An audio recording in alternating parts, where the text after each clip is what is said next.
when Keep Yourself Alive came out was I happened to be a bit of a freak on phasing, you know, and that was the first thing that I picked up from that. Was that your own idea to do all that stuff? Oh yes, yeah.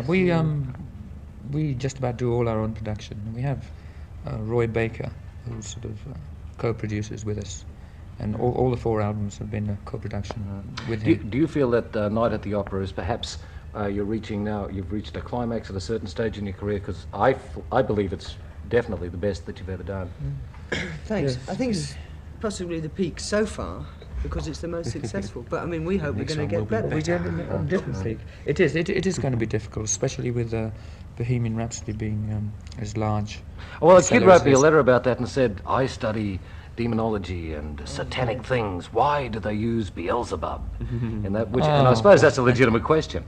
Why do we use it? Yeah. It's just why do we use anything? I mean, it doesn't necessarily mean I study demonology and things. I just love the word Beelzebub. It's a great word, isn't it? Very camp word when you read it. Actually, the letter was signed with a cloven hoof at the top. What is that? The same sect. I belong to that. Somebody's sticking pins in effigies. The next single that's coming off Night at the Opera is You're My Best Friend, I understand. And already we're getting a lot of requests for that. But it's entirely different in structure to Bohemian Rhapsody, and that's what makes the album attractive to me. Is that This is John's song. Yeah. John wrote. Yes, because I mean that's probably one thing in the group that we all do right, which lends to the variety of our albums. You know, it's a very good thing, I think. There have been several songs on your albums that have been involved with death and all this sort of stuff. Is that just an accidental thing, or? That's Freddie's morbid mind. Then. One of my docile moods, actually. There's a thing that everybody, I suppose, is going to be wondering about, the campness of the act. That was one of the things I read in the pop press in England, that the act was a little bit camp and all this stuff. It's not really camp, you know. It's rock and roll, and it's very visual as well. There's a lot of rock and roll music there. And I think it's the same as the variety content that we have on the album. We try and put that across on stage. So I mean, each song that we do has a different sort of meaning to it. So I mean, you know, it is rock and roll as a sort of label, but within that, I mean, each song has a different. Would you say it was rock and roll with theatre? Yes, you could call it that. I mean, it's very difficult to label because each song is in a different sort of category, really. I mean, from the 1920s vaudeville to the heavy, the real sort of raw rock and roll, to the ballad, to you know. This perhaps would the theatrical aspect may explain your gigantic statue in Japan. They're very theatrical sort of people. Now you're talking. I think that's very astute. I think it does something to a do great with it, extent explain a lot of.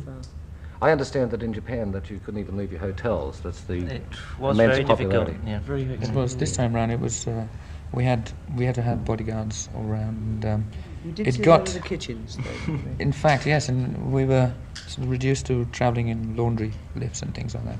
But the price of fame, they told me. But this must become tremendously confining after a little while. It was very claustrophobic. Yeah. Oh, It was nice. Roger and I managed to get away a couple of days early to over here in Perth, and nobody knew we were here. And we just went out on the beach and couldn't believe that it was quiet and peace, and had a good time.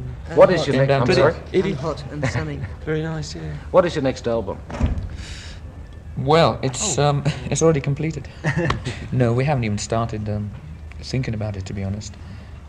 We've just been very busy touring, and after we finish with Australia, we go back and have a rest and then think about it. We've got a plan. We've got to write it yet. Think about it. Have you found that the world tour, which has been pretty extensive, has given you any ideas to bounce off into new songs and new ideas for structuring songs? We always get some ideas from being on tour, yeah. We get some ideas, but it's very difficult to actually write and sort of write songs and get them constructed. It's ideas, yes, but to actually write on the road. I know a lot of people can do that, write on the road while they're touring, but I don't think we have. We don't yet. no. We It's don't just- bang them together. You know, It takes a while. Hotel rooms. We do sort of gather influences and lots of experiences on the road. Are very useful when you come to write them after being on the road. We take touring very seriously, really. You get completely consumed by the actual business of playing in theatres, because that's really most of what it's about to us, you know. So you tend not to get involved in writing songs so much as thinking about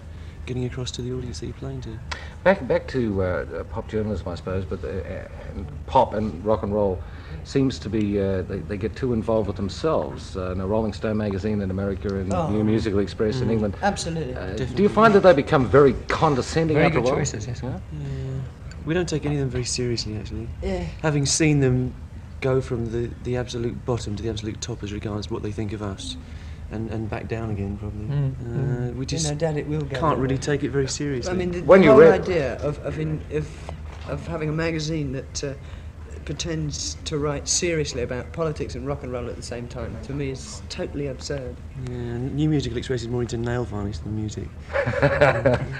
Queen, I hope you have Dig a- at me. I hope you have No, a very successful tour. I know it will be, and it's a sellout here in Perth and the rest of Australia.